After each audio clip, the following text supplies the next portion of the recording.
art. It's an infinite, boundless form of expression. It's interactive, beautiful, dark, emotional expression.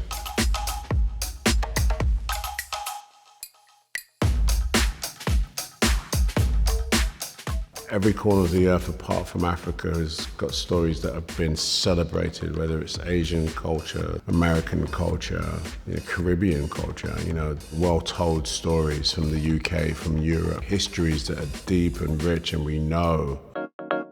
When it comes to Africa, there seems to be this sort of veil. Africa is a huge continent, 54 countries that basically have their own individuality, their own histories, immense stories. The reason why I think there is more interest in these stories because they feel different. We're seeing the same palette from a paint set being used in a different way. It's a different type of expression. And it's one that feels new, untold, overlooked.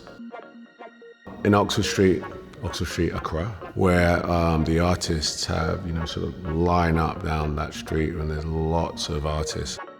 It is a beautiful experience. I guess it's the hustle and bustle, right? Look at me, look at me, look at me, look at me. When you really do stop and take a look, you start to really feel a sort of emotional connection because you've got this one artist who's got this beautiful piece of art. You're looking at it, you can't help think to yourself like, wow, this could be, the next Basquiat right here, just standing there.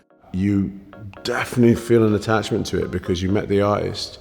You looked in your eyes, they bartered a little bit maybe. You're taking someone's soul literally with you, because you can tell they put their work into it. Blood, sweat, tears. When someone's like literally rolling it out to you and saying, yo, check this out. And you're like, whoa.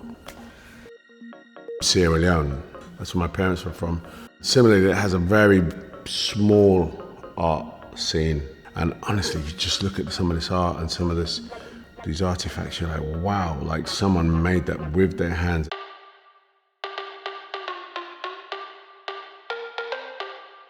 Africa has probably one of the youngest populations in the world.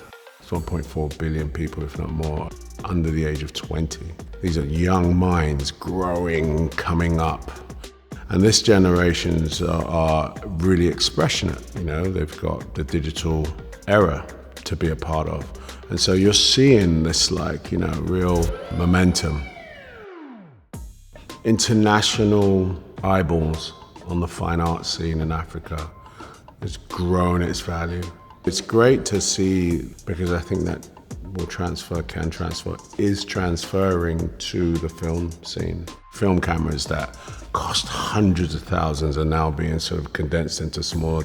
And you're watching these kids make incredible films using incredible tools in their PCs and making a story. So I'm excited about that. For a long time, African stories stayed in those localities. But what we're seeing is that these stories are now becoming international. There's a massive appetite there. And that's a great sign. That's a sign of growth.